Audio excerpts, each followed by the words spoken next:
A quiet evening is brutally shattered by a breaking news report that defies all established logic. The anchor announces that the world's strongest wizard has fallen in battle, leaving humanity vulnerable. Screens across the city broadcast the impossible death of the era's greatest hero, plunging viewers into disbelief. This man was the invincible protagonist, a figure loved by the public and destined for absolute victory. As the remote drops from a trembling hand, the silence in the room feels heavier than the tragic report. Panic begins to set in because this sudden death completely breaks the narrative rules of the story. Losing the main character at this crucial stage is a plot hole that simply shouldn't exist. Denial takes over the mind, desperate to believe this is just a twisted joke or a false report. In the original novel, this wizard was a genius who tore through enemies without breaking a sweat. He was the golden child of the era, a beacon of hope watched by the entire world. But the terrifying reality is that this former classmate was the only pillar holding this fictional world together. He was the center of the universe, and his existence guaranteed the safety of everyone around him. Had the plot followed its original course, a happy ending was practically guaranteed for everyone. Yet a dark distortion has twisted fate, killing the hero in a dungeon where he should have triumphed. Confusion paralyses the senses as the fundamental laws of this world begin to crumble before his eyes. With the protagonist gone, the safety of being a background character effectively vanishes into thin air. A sudden bitter memory resurfaces of a carefree night spent drinking with friends years ago. Back then, the idea of stepping up to save the world was treated as a laughable joke. Dismissing the burden of heroism felt like common sense when someone else was destined to do the heavy lifting. Why risk a game-over scenario when the main character is supposed to handle every crisis? Being a diligent hero seemed like a terrible job compared to the comfort of a quiet, unimportant life. Those joyous cheers celebrated a mediocrity that felt safe. Unaware that it relied entirely on another man's survival, a vibration in his pocket interrupts the nostalgia, marking the exact moment his fate changed. The notification claims he won an event he doesn't remember entering, sparking a confused curiosity. A mysterious text from the author appears, offering a ticket to a very special place as a prize. Two simple buttons present a choice, looking suspiciously like a contract with destiny itself. His friends celebrate the potential jackpot, completely oblivious to the ominous nature of the offer. Driven by naive excitement and peer pressure, a finger presses yes without reading the fine print. That impulsive decision was the catalyst that dragged him from his world into this dangerous novel. 7 years ago, that moment defined his transition from a reader to a helpless resident of this story. He became an extra in a magical world, careful not to disturb the dangerous rituals of the main cast. Staying strictly on the sidelines was the only strategy he trusted to survive this twisted narrative. As long as he didn't interfere, he believed the main story would naturally flow toward salvation. But now, the television screen glitches violently, signaling a corruption that goes deeper than the broadcast. The distortion spreads from the screen to reality, shaking the foundations of the room as the laws of physics fail. A terrifying, unnatural light engulfs the city, signaling a system-level crash of the entire dimension. Looking outside reveals a nightmare scenario where the world itself is being erased. Civilians dissolve into digital fragments as the deletion process sweeps through the streets. Panic completely takes over as the realization hits that the apocalypse has arrived ahead of schedule. Red warning screens flood his vision, declaring that the main scenario has failed due to the hero's death. With the protagonist dead, the entire timeline is considered void and hopeless by the system. The world initiates a forced reset because progression has become impossible without its main character. As reality cracks like fragile glass, consciousness begins to fade into a terrifying white void. The world shatters into fragments, dragging everything into oblivion. As the bad ending executes, a sharp, mundane shout suddenly cuts through the darkness, jolting his senses awake instantly. The surroundings have shifted in a blink from a dissolving apartment to the interior of a moving bus. Apologizing instinctively to the driver, he tries to process this jarring transition between life and death. Confusion reigns supreme because waking up on public transit was definitely not part of the apocalypse. Stepping off the bus, the ground feels solid, but his mind is still reeling from the sensory overload. The bright sunlight forces a squint, revealing a view that triggers a deep sense of déjà vu. Standing before him is the grand entrance of the academy he graduated from years ago. The banner explicitly welcomes the class of 2032, a date that belongs to the distant past. Logic dictates that this is impossible, suggesting time itself has violently rewound. A quick check of his own uniform confirms the terrifying miracle that he is a student once again. His brain tries to process the time jump, but his sanity starts buffering at the sheer absurdity of it. The familiar announcement of the entrance ceremony echoes across the campus, confirming the timeline. Students gather in the hall, unaware that one among them has already seen the end of the world. Standing amidst the crowd, the frustration of having to repeat high school weighs heavily on his soul. The atmosphere is identical to the past, forcing him to accept that the loop is undeniably real. Then a haunting glimpse of the future dead hero walks by, looking alive and completely unaware of his fate. Seeing the face of the man who died causes a storm of urgent questions to brew in his mind. The hero was scripted to win that dragon fight easily, which means his death was an anomaly. If he died despite his overwhelming power, it means an unknown variable interfered with the plot. The crushing realization is that the original story can no longer be trusted to save them. Simply watching from the sidelines will likely result in another fatal error screen for the world.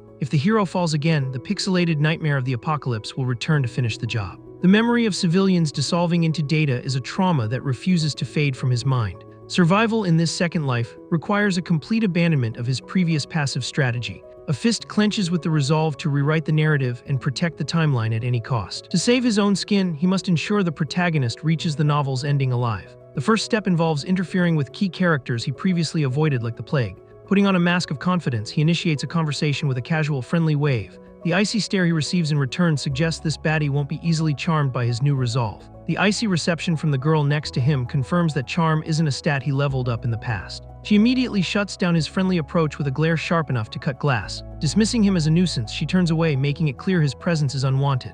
A nervous smile hides the internal panic of realizing that saving the world starts with surviving high school politics. The sudden call for grade representatives shifts the room's attention to the stage, relieving the awkward tension.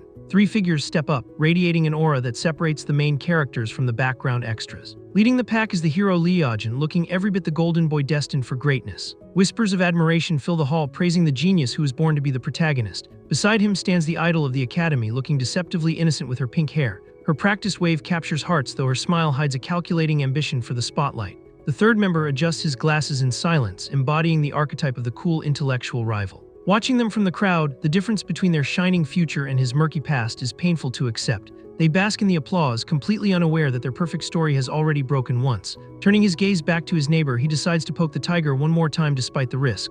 The fiery aura radiating from her suggests she is seething with jealousy at being left off that podium. He leans in and whispers a provocation, knowing exactly where her insecurity lies. Her head snaps back with a lethal stare, questioning the audacity of a nobody speaking to her. Finding innocence, he asks what could possibly be a pity while fully aware of her ambition.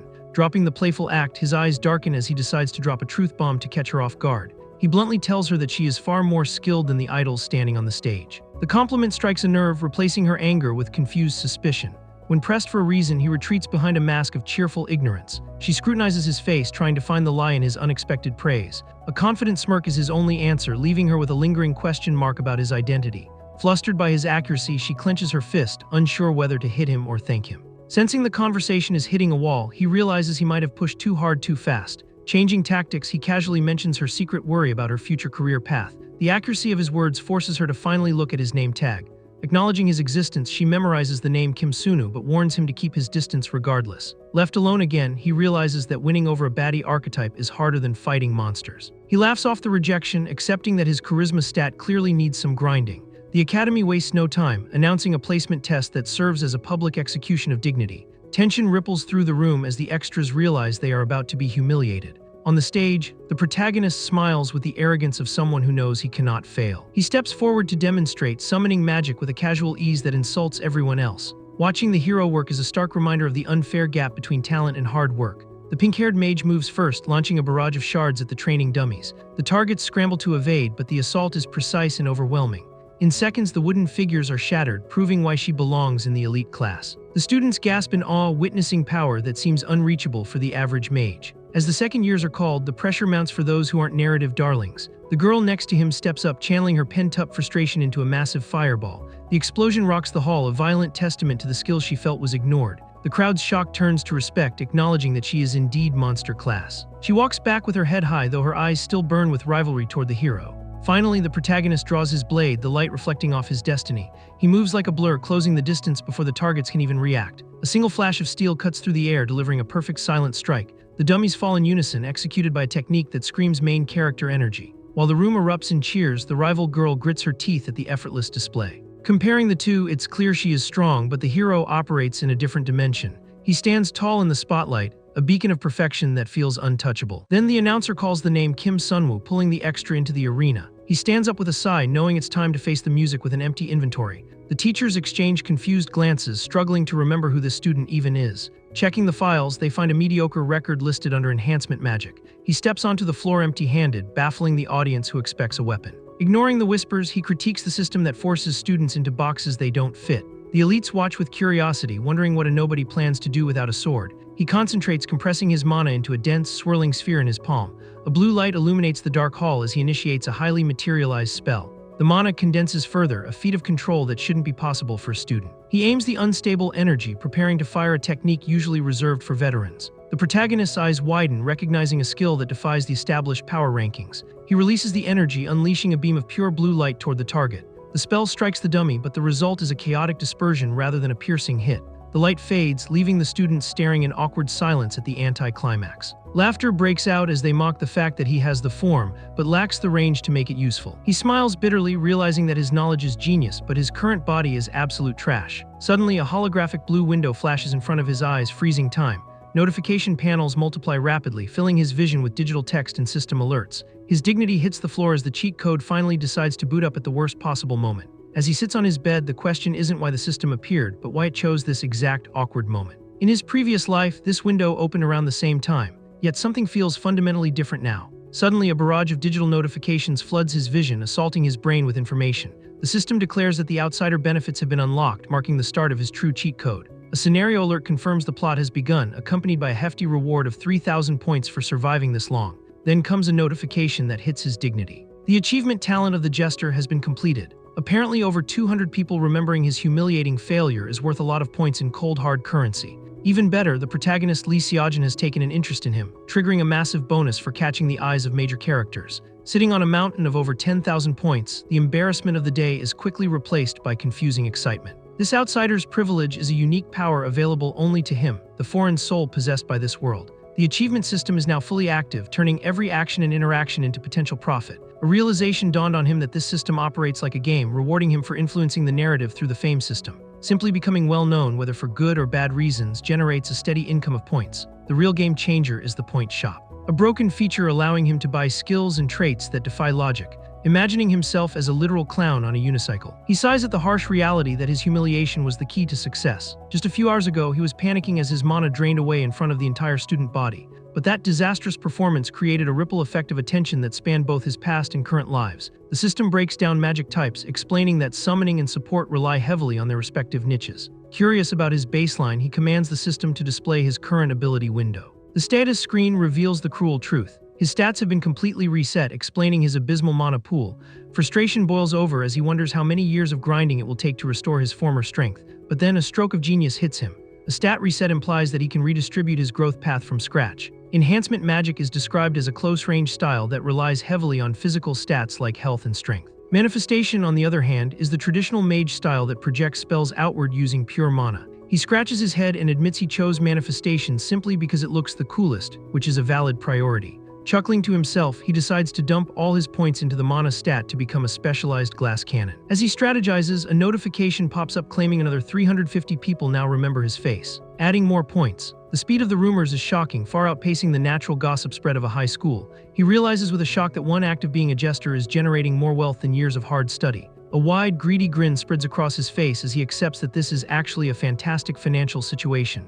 The logic is sound. If humiliation equals money, then he just struck a gold mine. The counter ticks up to 400 people, meaning he is currently more famous than the student council president. Disbelief turns to curiosity as he grabs his phone to find the source of this viral explosion. Opening the Academy's community app, his finger hovers over the forest of the Great Sage Forum. The top post is a video of his failure titled "Second Year Last Place Test Video" filled with mocking comments. Seeing the view count rise, he laughs nervously, realizing his dignity has been traded for a massive point payout. He licks his lips metaphorically, hoping a few more haters tune in to fund his new build. His eyes practically turn into dollar signs as the notifications continue to ping with rewards. With the focus of a pro gamer, he starts refreshing the page, fully committed to milking this scandal for all it's worth. The next morning, the sunlight filters into the Academy Hall, but the atmosphere is thick with whispers. Walking through the crowd, he hears the students gossiping about that guy from the video, confirming his celebrity status. He checks the forum again to find the video has gained a sensational clickbait title and over 1,500 views. The comments are brutal, calling him a fraud and demanding an investigation. But every insult is just more fuel for the fire. He grins like a maniac at his phone, realizing he just earned another 5,000 points thanks to anonymous cyberbullying. Arriving at his classroom door, he composes himself, ready to face his audience of profitable haters. As he steps inside, the entire class turns to look at him, the air thick with judgment and curiosity. Suddenly, a blonde student points a finger at him, breaking the silence with a loud, obnoxious laugh. The bully Park and Hwan throws an arm around his shoulder, pretending they are close friends sharing a joke. He mocks the mana failure, loudly asking if his family bribed the school to let a defect like him enroll. Recognizing this guy as the early game villain who plays the crazy one, he tries to endure the annoyance. Knowing that engaging with an extra like this usually leads to trouble, he sighs and tries to disengage, but the bully leans in closer, whispering a threat that designates him as the class troublemaker and personal errand boy. Before the situation escalates, a calm voice cuts through the tension and a hand pushes the bully away. Leo Jun, the protagonist, steps in with the righteous glare of a hero who hates injustice. The bully clicks his tongue in irritation, realizing his fun is being ruined by the golden boy. He throws a sarcastic remark about the genius playing hero. While ordinary folks just want to have fun knowing he can't win a popularity contest against the protagonist, the bully signals his group to leave. The hero turns with a concerned expression, asking if he's okay after the harassment. Then his expression shifts to recognition as he connects the face to the viral video from yesterday. He laughs awkwardly, confirming that yes, he is indeed the failure from the internet. Covering his face in mock shame, he laments that he can't live with this embarrassment, though he's secretly counting points. The hero, being the kind soul he is, reassures him that the fault lies with the malicious uploader, not the victim. Hearing those words, a strategic idea forms in his mind. Realizing this is the perfect opening. As the hero turns to leave, he reaches out and grabs his sleeve. Desperate to secure his lifeline, he looks up with serious determination, dropping the act to make a bold request. With flushed cheeks that suggest pure awkwardness, he asks the hero to team up with him for the first class. The protagonist looks completely baffled, wondering why the class dunce is asking the top student for a carry. He smiles with a glint in his eye, knowing that while it looks like charity, this partnership will benefit them both. Seojin strokes his chin, clearly struggling to find a polite way to reject a walking disaster. He raises a hand in refusal, bluntly stating that teaming up with a dead weight was never on his bingo card. Refusing to take no for an answer, the regressor demands to know the specific reasons behind the rejection. The hero sighs and decides to deliver a reality check, listing the facts without sugar-coating them. The primary issue is obvious. Partnering with the lowest-ranked student in the entire grade is suicide for his grades. Instead of being offended, the extra laughs brightly, as if being dead last is a quirky personality trait. He raises a finger to explain the system's loophole. Carrying a failure actually grants a massive handicap bonus to the top ranker. The logic strikes a chord, causing the hero to hesitate as he realizes the math actually checks out. Pressing the advantage, two fingers go up to deliver the second, more competitive reason. He points out that the rival baddie Yura has already stacked her team with low rankers to maximize her score. The implication is clear. If the pink-haired genius can carry scrubs, surely the great protagonist can do the same. Then three fingers rise to present the final, most controversial point of the pitch. With a face full of unearned confidence, he claims to be secretly skilled despite his abysmal track record. That blatant lie is so ridiculous that it finally breaks the hero's composure, making him burst into genuine laughter. Amused by the sheer guts of this nobody, Seojin agrees to the partnership with a pumped fist. But just as the deal is sealed, the extra adds a sudden condition, catching the hero off guard again. A handshake cements the contract, though the terms remain suspiciously vague for now. The system immediately chimes in, awarding a sweet 2,000 points for successfully leeching off the main character. The scene shifts to the classroom where the chalk on the board outlines the boring history of magic. The professor drones on about the 14th century, lulling half the class into a restorative nap. He poses a difficult question about the collapse of the ancient two-system magic structure. While the rest of the class avoids eye contact, one hand shoots up with aggressive enthusiasm. He delivers a perfect answer about the historical figure Haljam, shocking the professor who expected silence. The explanation details how a reinforcement mage dismantled the supremacy of manifestation magic in the 18th century. Usually, understanding such complex magical theory would give even the genius protagonist a headache. But for a regressor with the outsider's perk, the text is auto-translated and simplified like a game walkthrough. Whispers erupt in the back rows, mocking him as a Germany for trying so hard despite his low ring. He grits his teeth, mentally daring the jealous extras to say it to his face instead of hiding.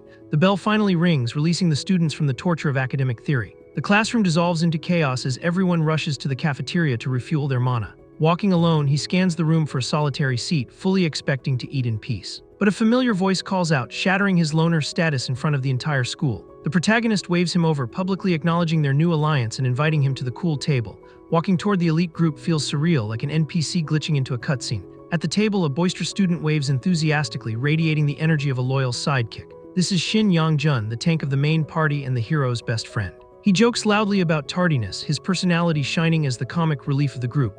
Watching them laugh, he realizes that teaming with the top ranker means engaging with the entire main cast. The tank points a finger, instantly recognizing him as the viral star of the failed magic video. The hero tries to defend the timeline, claiming they just became friends. While the sidekick demands the gossip, the tank makes a dramatic face, realizing that the rumors of the magic gesture might have been exaggerated. Discussion turns to strategy, with the elites wondering why their leader bothers with a handicap strategy at all. The hero closes his eyes, admitting that his rivalry with Yura is forcing him to take drastic measures. The mere mention of the baddie rival makes the tank shudder, acknowledging her terrifying intensity. Deciding that food is more important than politics, they dig into their lunch, cementing the new friendship. As if summoned by the conversation, the pink-haired rival walks past their table, parting the crowd like the Red Sea. Her cold gaze sweeps over the room, acknowledging no one beneath her level. Her friend whispers, pointing out the famous magic failure sitting with the school idol. She offers a fake polite smile that doesn't reach her eyes, dismissing his existence entirely. The table erupts in laughter again, oblivious to the icy interaction that just occurred. Flashbacks reveal that his confidence wasn't entirely fake. He has been secretly grinding his control. Using the emission technique, he focuses his limited mana into a concentrated sphere. He demonstrates manipulation, guiding the energy to strike multiple targets with precision. The impact is solid, proving that while his quantity is low, his quality is rapidly increasing. Even the background extras are forced to admit that he's not as terrible as the internet claims. Checking his watch, he smirks, knowing that their underestimation is his greatest weapon. Back in the safety of his room, he reviews the strategic choices made before the regression even started. Originally, he tried to buy raw stats with points, feeling like a rich player in a pay-to-win game. But the system's inflation was brutal, making the cost of stats skyrocket after every 10 purchases. Realizing that direct stat buying is a trap for rookies, he shifted his strategy to long-term investment. Instead of raw power, he searched the shop for passive traits that would automate his growth. He found Nature's Protection, a pricey trait that boosts mana absorption from the environment. The description promised a massive increase in efficiency, acting like a permanent experience booster. To stack the effects, he also purchased the Returner's Watch, doubling his regeneration speed. The cost was high, forcing him to sell his culinary master skill, sacrificing flavor for power. But sitting on the bed now, he feels the mana flowing, confirming that his starting point is vastly superior to his past life. He stretches, satisfied that his build is optimized for a speedrun to the top. A sudden vibration in his pocket interrupts his victory lap, which is strange since he has 0 friends. Looking at the screen, his eyes widen as he recognizes a number that shouldn't be calling him yet. A sudden notification pulls his attention to a new group chat where the team roster for the semester is finally revealed. Staring at the list, he realizes with concern that aside from one person, he has no idea if these guys are skilled or just low-ranked fodder. The only exception is Yun Haeyang, a character destined for greatness later in the novel, though she hasn't bloomed yet. The protagonist takes the initiative, sending a cheerful message asking everyone to share their main magical specialties. Replies flow in quickly, revealing a standard composition of support, ice manifestation, and a self-proclaimed terrible enhancer. He types out his own role as a manifestation mage without an element, fully aware that this usually screams useless. Sending the message with a nervous laugh, he hopes his honesty won't tank the team morale before they even meet. With the roster set, he mentally assigns the hero to the vanguard while the rest of them will focus on support. Walking through the hallway, his mind drifts to the daunting task of outscoring the elite team led by Urara. A flashback reveals the intensity of his competition, showing Yura decimating targets during the earlier practical class. The instructor had critiqued her technique, pointing out that she was sacrificing control for raw, overwhelming power. In response, her hand glowed with terrifying golden energy. Preparing to silence the criticism with brute force, she unleashed a massive explosion, proving that sometimes raw power is enough to solve the problem. The sheer scale of her magic left the other students gasping, confirming her status as a monster among novices. Even the instructor had to admit that her potential is limitless, though her age makes her technique rough around the edges. While the teacher analyzed her inefficient mana usage, a sudden disruption occurred on the other side of the field. The instructor's eyes widened in surprise as a beam of pure blue light cut through the air with surgical precision. The spell struck the target perfectly, demonstrating a level of control that stood in stark contrast to Ur's chaos. Watching the aftermath, the instructor acknowledged that this wasn't just luck, but a sign of genuine technical skill. The caster was Kim Woo, grinning with the satisfaction of someone who knows exactly what they are doing. Unlike his past life where he chased flashy spells and failed, he has learned that precision beats power when mana is scarce. By compressing his limited mana into a dense sphere, he achieved a perfect release that maximized efficiency. The instructor praised him publicly, noting that identifying and fixing one's own flaws at this age is a rare talent. She smiled warmly, concluding the lesson with a sense of satisfaction at seeing such unexpected growth. As the students dispersed to relieve their stress, the atmosphere shifted from academic tension to relief. He tried to slip away quietly to rest, desperate to recharge his drained stamina. But the instructor's voice stopped him, calling out his name with a tone that suggested he couldn't escape yet. She approached him to ask if he had been keeping up with his personal training outside of class. Her smile turned sharp as she pointed out the elephant in the room. His mana capacity is dangerously low compared to his skill. He froze, realizing that his secret weakness was glaringly obvious to a trained professional. Putting on a brave face, he confirmed that he was working on it, hiding the fact that he was actually buying cheat items. She advised him that there are no shortcuts to mana cultivation, only the grind of consistent effort. He saluted with feigned enthusiasm, promising to work hard while mentally checking his point balance. To his surprise, she extended her hand, offering a small beaded bracelet as a gift. He scratched his head awkwardly, wondering if accepting loot from a teacher would trigger a corruption flag. She insisted he take it, explaining that it's a low-rank item designed to assist with breathing and conditioning. Grateful for the unexpected buff, he bowed deeply, thanking her for the support. Walking away, he whistled a happy tune, thrilled to have acquired a useful item without spending a single point. His good mood evaporated instantly upon spotting Yura leaning against a wall, looking like a final boss. Her piercing glare made it clear she had been camping the spot just to ambush him. He asked if it was okay to talk, throwing her previous command to stay away right back in her face. Ignoring his sarcasm, she confronted him about the rumor that he had joined Leo Jun's team. She pointed an accusing finger, calling him out for trying to ride the hero's coattails to victory. Her eyes burned with competitive rage as she declared that first place would be hers regardless of his schemes. With a dramatic hair flip, she stormed off, leaving him bewildered by her intensity. He sighed, wondering why the main heroine has to be so sensitive about a simple group project. Thursday morning arrived, bringing the students to the massive imposing gate of the artificial dungeon. He jogged up to his team at the last minute, panting from the effort of not being late. The protagonist greeted him with a dazzling smile, rallying the group for their first real mission. The team cheered together, radiating the kind of positive energy that usually precedes a disaster. But one teammate eyed him skeptically, clearly doubting the wisdom of this lineup. He chuckled, pointing out the absurdity of having the first place and last place students in the same group. The teasing continued as he asked if Sunu could even handle this, referencing his previous failure to cast a spell. Sun-woo kept a poker face, realizing the guy was just being sarcastic rather than malicious. The hero laughed it off, signaling to everyone that the failure was under his protection. Who pouted slightly, annoyed that everyone assumed he was just dead weight looking for a carry. He glanced at Yun Haeng, noting that the future archmage was currently just a cheerful girl with no idea of her potential. As the group moved out, he wondered if this weird mix of characters could actually clear the test. The instructor's voice boomed across the field, commanding attention to explain the rules of engagement. He announced the schedule, limiting the exploration to the first basement floor for safety. The grading criteria were explained, with students listening intently to maximize their scores. First, speed is king. The faster they clear the dungeon, the higher their bonus points will be. Second, a handicap system awards more points to high rankers who successfully carry low-ranked teammates. Finally, a contribution system ensures that individual performance is tracked and rewarded. With the briefing over, the students rushed toward the dark entrance, adrenaline pumping. In the control room, a wall of monitors flickered to life, showing every corner of the testing ground. The teachers welcomed a late arrival, eager to start their traditional betting pool. A female instructor excitedly proposed betting on which team would achieve the highest score. Another teacher groaned, complaining that the bet was pointless since everyone would obviously pick hers team, but the glasses-wearing instructor smirked, placing her chips on Group 3, betting on the underdog variable she saw earlier. High above the dungeon, a male teacher monitors the screens, noting that mixing high and low ranks changes the competition's texture. He argues that while Seo Jun is powerful, his team's lack of balance makes them inherently unstable. Leaning back in her chair, the female instructor counters that enhancement magic has clear limits against multiple enemies without support. She maintains her faith in the rebellion of the last place, confident that her underdog bet will yield a high return. Inside the damp corridors, Group 3 advances steadily, led by a protagonist whose confidence acts as a beacon. One teammate praises Seo Jun's combat skills, impressed by how easily he clears the path. Another checks the map, pointing out that they have already covered half the distance in record time. Speculation begins regarding the boss, with the team assuming it will be a trash mob given the low difficulty. Sunu remains silent, burdened by the knowledge of exactly what horror awaits them at the end. When pressed for a prediction, he calmly states that a giant wolf will appear, spoiling the surprise. Skepticism ripples through the group, wondering how a low ranker would possess such specific intel. Shin Ji-hyuk laughs openly, dismissing the warning as the ramblings of a pathological liar seeking attention. Shrugging off the insult, Sun-woo decides not to waste energy arguing with an extra who doesn't matter. They continue marching, but the atmosphere shifts from excitement to a creeping sense of unease. Suddenly, Sunu shouts for a halt, freezing the team just inches away from a hidden trigger. His teammates stop in confusion, asking why he interrupted their momentum when the path looks clear. Even the hero turns around, his sharp instincts finally catching up to Sun-woo's urgent warning. Looking down reveals faint blue lines forming a complex geometric pattern on the stone floor. Panic sets in as they realize a high-level magic circle is blocking their path in a beginner dungeon. Sunu steps forward to inspect the trap, telling everyone to remain calm while he analyzes it. Narrowing his eyes, he studies the runes and recognizes the specific magical signature from his memories. Standing up, he reassures the group that it is merely a barrier, not a lethal offensive trap. Shin Ji-hyuk challenges him immediately, demanding to know how he identified ancient magic so quickly.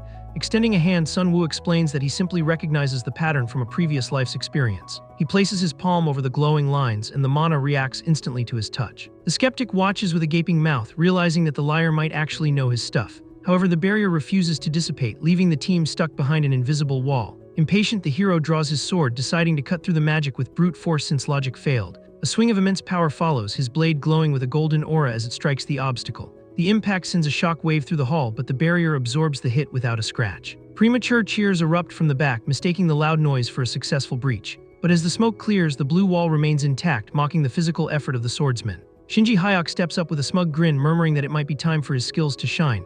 Deciding that this is his moment, the support mage prepares to show everyone how it's done. He walks past the hero, radiating the confidence of a specialist about to fix a rookie's mistake. Crouching down, he infuses his mana into the circle, asking the team to just wait a little bit. Yet as soon as he connects, his confidence evaporates into confusion at the formula's complexity. He stammers that it will take 40 minutes to decode, but a hand suddenly grabs his wrist to stop him. Sun-woo intervenes decisively, kneeling beside him and stating that he will handle the solution.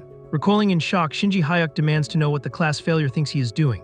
Ignoring the protest, Sunu places his hands on the circle, taking full control of the mana flow. The magic circle glows brighter, responding to his unique signature with immediate intensity. A blue system window pops up in his vision, announcing that his outsider's benefit trait has activated. The complex magic formula is instantly translated into readable data, overlaying the world like a game interface. Text floats in the air, breaking down the barrier's components. Korea Magic Academy Low Difficulty Artificial Dungeon. His finger traces the holographic text, rearranging the variables like a touchscreen puzzle. The words Boss Giant Wolf confirm his earlier prediction, validating his knowledge to the system.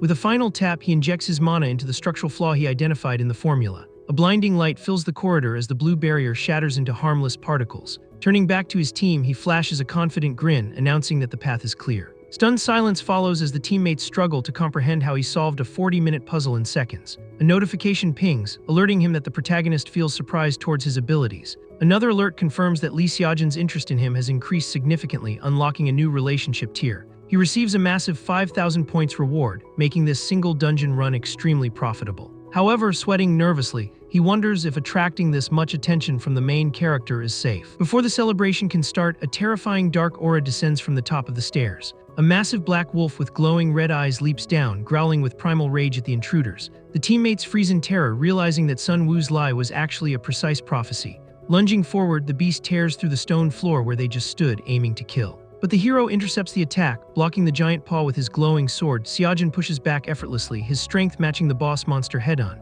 Smiling with the thrill of battle, he treats the terrifying boss like a common mob to be farmed. Heavy gears grind together as the dungeon exit finally reveals itself, signaling the end of the raid. Stepping out into the fresh air, the group cheers wildly for their survival and success. An instructor waiting outside checks his clipboard to deliver the final verdict. He announces that Group 3 has secured second place for the week, shattering their expectations of a perfect score. Confusion colors the hero's face, asking who could possibly have beaten their record time.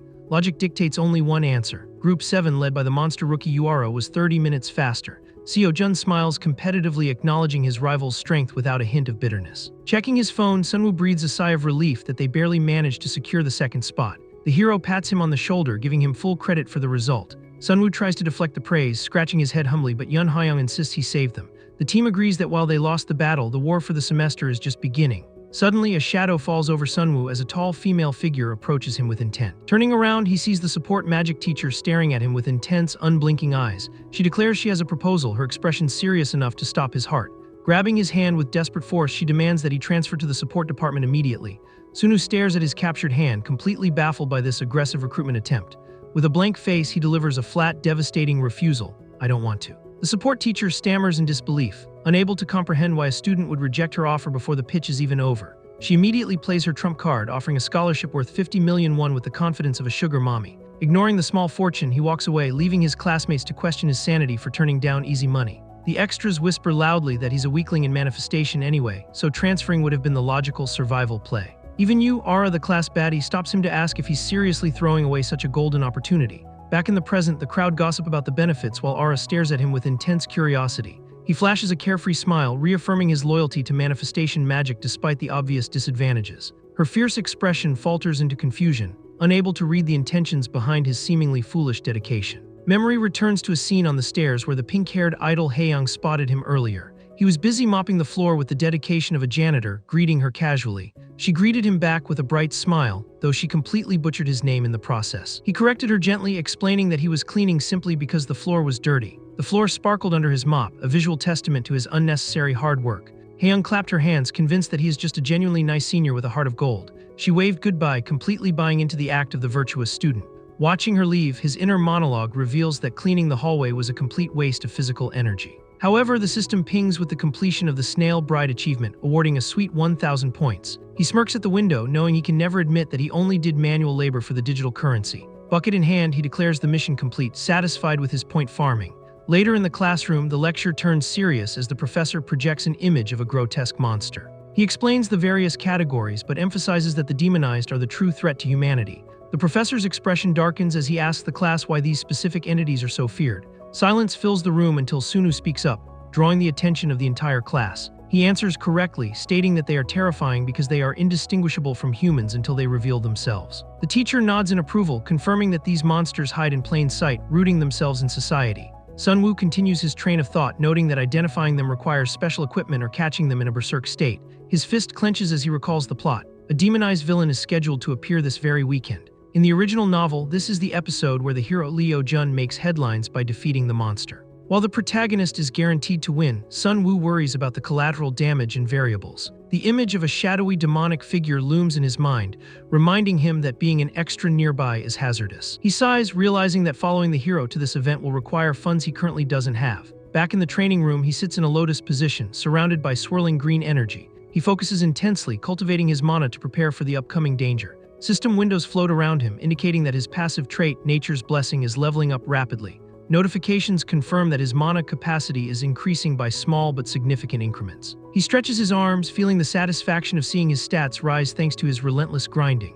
With a sharp movement, he tests his flow, feeling lighter and more powerful than before. A blue window announces that Nature's Blessing has finally reached rank 2. Another alert follows, unlocking the active effect of the trait he invested so much in. The skill Nature's Heart is now available, a game-changing ability for a mage with low mana. He points a finger in victory, confirming that buying this expensive growth trait was the meta play. The skill description reveals a massive 1000% mana recovery boost for 1 minute, effectively giving him infinite mana for a short burst. He admires a materialized shard, confident that his build is finally coming together for the manifestation style. A memory of the support teacher's desperate offer flashes by, but he dismisses it as a path for those who can't fight. Flopping onto his bed, the reality of his financial situation hits him harder than a dungeon boss. His bank account balance shows a low amount, confirming that saving the world doesn't pay the bills. He rubs his chin, brainstorming ways to make quick cash using his knowledge of the future. Dungeon hunting is lucrative but too dangerous for a student to do solo and illegally. The Tower of Trials is another option, offering rewards for clearing floors. However, a mental image of a security guard reminds him that minors without a license are banned from entry. A light bulb goes off in his head as he realizes there is a loophole he can exploit. Meanwhile, in the faculty office, a teacher cheerfully shares gossip about an admirable student he observed. The female instructor's ears perk up as she realizes they are talking about Kim Seon-woo cleaning the halls. The staff praises his focus and attitude, unaware that it was all a calculated move for achievement points. The manifestation teacher laughs proudly, claiming this behavior is typical for students of her department. In the background, the support teacher fumes, realizing her scouting attempt failed because he is too loyal. The teachers conclude that he is a pleasant, diligent student, completely falling for his act. Back in his room, Seon-woo stares at the word student and realizes that's the only restriction holding him back. He grins like a villain, praising his own genius for finding the solution in the system shop. A notification awards him 2,000 points for the student loved by teachers' achievement funding his next purchase. He snaps his fingers, delighted by the sudden influx of currency right when he needed it. Opening the point shop, he activates the search function with a specific illegal item in mind. He presses the purchase button on a 10,000-point item, investing his hard-earned fame into a new identity. Meditating again, he vows to squeeze every drop of value out of this system to fix his poverty. Saturday morning arrives, bringing clear skies and the imposing silhouette of the tower.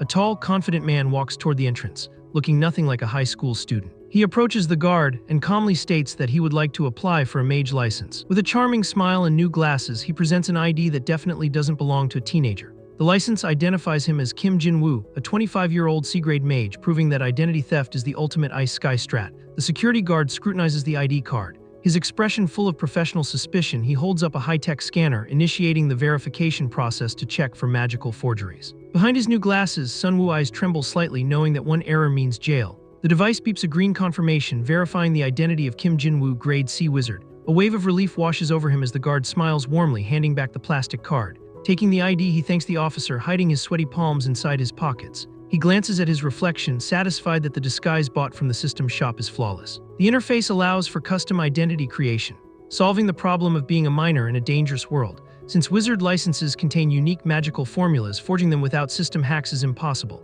Checking his watch, he calculates that he has a tight window to clear the dungeon before the evening event. The massive double doors of the Tower of Proof creak open, granting him entry to the trial. Stepping into the grand hall, Kim Seon-woo walks with the confidence of a veteran. A glowing magic circle awaits in the center, acting as the elevator between dimensions. He steps onto the platform, prompting the system to ask for his desired destination. He selects the 10th floor, ignoring the warning that reclearing levels reduces the loot drop rate. Smiling, he mutters that his objective isn't the standard rewards, but something far more valuable. The world is filled with various towers, each presenting a unique ecosystem of challenges. Some test raw strength filled with red-skinned demons and brute force monsters. Others are intellectual nightmares packed with lethal traps and complex mechanisms. He arrives on the 10th floor of the Tower of Proof, a place historically avoided by guilds. Adjusting his glasses, he recalls that the difficulty here is notorious for being unfair and unrewarding. Suddenly, a three-eyed wolf lunges from the shadows, its red eyes burning with hunger. He reacts instantly, blasting the beast with a wave of blue manifestation magic. The notification confirms the first hunt achievement, depositing 1,000 points into his account.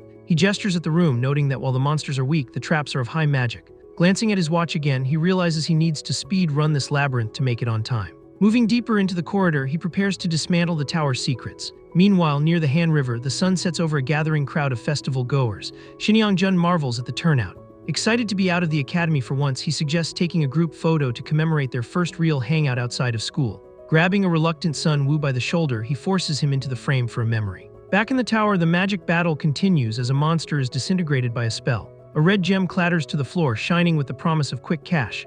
Holding the loot, he sighs with relief that he at least covered his taxi fare for the day. He stops at a seemingly blank wall, sensing a disturbance in the mana flow. His hand glows as he traces the invisible lines of a hidden mechanism. A burst of light signals success as he forces the secret passage to reveal itself. The system awards him the Barrier Breaker Expert achievement for his trouble. Stepping through the archway, he enters the world, a hidden floor unknown to most. Another achievement pops up, granting him the title Explorer of Mysteries and a massive point bonus. He grins, confirming that his knowledge of the original novel is the ultimate cheat code. However, the trial isn't over. A statue stands in the center, blocking his path. The stone figure speaks, demanding proof of his worthiness to proceed further. Before he can answer, a gust of wind knocks him back, signaling the start of the combat phase. A swarm of winged creatures descends from the sky, giggling with malicious intent. He recognizes them immediately as flower fairies, deceptive monsters that hunt in packs.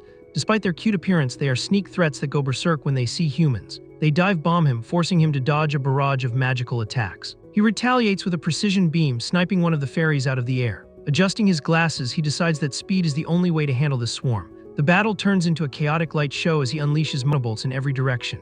Landing on a glowing rune, he catches his breath. Realizing the numbers are endless, he understands that simply killing them won't clear the floor. It's a puzzle, not a brawl. The statue reiterates that brute force cannot prove his uniqueness. Smirking, he activates his innate trait, Outsider's Benefit, to hack the trial. The magical formula of the floor manifests as floating letters revealing the code. He stares at the statue, challenging the system to deny his authority now. With a confident smile, he declares that he will provide the proof it requires. His mana flares, rearranging the floating text to rewrite the rules of the floor. The statue accepts his dominance, unlocking the achievement recognized by the Tower of Proof. Two stone guardians part ways, bestowing a special blessing upon him. A menu of high-tier rewards appears, offering dragon souls and enchanting books. He selects the stat boosts, watching his magic power and recovery speed skyrocket. Clenching his fist, he celebrates a perfect clear that would make any gamer jealous. Magical fireworks explode in the tower sky, signaling his victory. The scene shifts to real fireworks exploding over the Han River, mirroring the celebration. Below, his friends look at the phone screen, confused by something in the photo. The picture shows them smiling, but the background reveals a terrifying detail. Zooming in, they spot a man in a fedora wearing a pale, unnatural mask. Shin's face pales as he realizes a demonized entity is standing right behind them. The figure is identified as a mine, a human corrupted by demonic energy. From inside a nearby cafe, Sunu watches the reflection of the twitching villain in the window. The monster's erratic movements confirm that the attack is imminent. Checking his watch with a stressed expression, Sunu curses the fact that the hero is late. The man in the fedora trembles violently, confirming that the main storyline event has officially triggered. A concerned passerby approaches the twitching figure, completely unaware that he's walking into a massacre. Sunu screams a desperate warning from the cafe, but he is too far away to stop the unfolding tragedy. The civilian coughs up blood as the demonic aura instantly crushes his internal organs. Black energy consumes the villain's arm as he lifts the helpless victim by the throat. With a brutal strike, the monster tears through the man's chest, spraying blood across the grass. The lifeless body is thrown aside, marking the first gruesome casualty of the incident. The disguise melts away, revealing a muscular giant with glowing red eyes and purple energy. A woman freezes in terror as the towering mind turns its murderous attention toward her. Panic spreads through the park as people realize a demon has appeared in the middle of the festival. Sun-woo charges in with his spear, abandoning his observer role to prevent further death. He yells for the woman to run, ignoring the risk of derailing the original plot. His sudden intervention saves her, his determination shining through his fear. The officer confirms the location matches the report, identifying the threat as a demonized human. He reveals himself as Agent Jang Hae-in-soo from the Wizard Association's counterterrorism unit. His team secures the perimeter while confirming that the photo was taken nearby. Leo Jan and Shin Young-jun pause, sensing the ominous demonic energy from a distance. Realizing the surge of mana is immense, they sprint toward the source without hesitation. Civilians mutter in fear, wondering if they are safe. As the chaos escalates, the massive demon lunges at the fleeing woman, intent on crushing her. Sunu intercepts the blow, saving her life, but getting knocked back by the sheer force. He barely steadies himself against a table, realizing that was a close call. The monster roars in frustration, furious that its prey escaped. Sunu assesses that the enemy is at least rank B, meaning a frontal attack is suicide. He decides to channel all his mana into a single focus strike to exploit a weak point. A blast of pure magical energy explodes against the demon's face. The monster reveals its horrific visage, half its face burned away but still smiling. Manhwa curses, realizing he failed to destroy the brain, which means the fight isn't over. The demon regenerates and charges, forcing Sunu to dodge a lethal slam. He barely evades the attack, staring up at the towering monstrosity. Cornered and out of options, he smiles grimly as he decides to use his trump card. A system window confirms the activation of Heart of Nature, boosting his mana recovery by 1000%. Surrounded by swirling blue mana, he declares that even if he can't kill it, he will leave it half dead. The demon leaps through the air while Sunu prepares to unleash a storm of magic. He fires a barrage of energy bolts, turning himself into a magical turret. His hand glows as he intercepts the demon's charge with a repelling blast. The monster tries to block, but Sun-woo aims a concentrated beam directly at its head. He taunts the beast, daring it to block a point-blank execution strike. A massive explosion of light engulfs the demon's upper body. The monster screams in agony as the holy energy burns through its defenses. Sunu pushes his output to the limit, his glasses reflecting the intensity of the spell. But suddenly he shouts in panic, realizing the 1-minute time limit has already expired. The demon looms over him, wounded but still standing.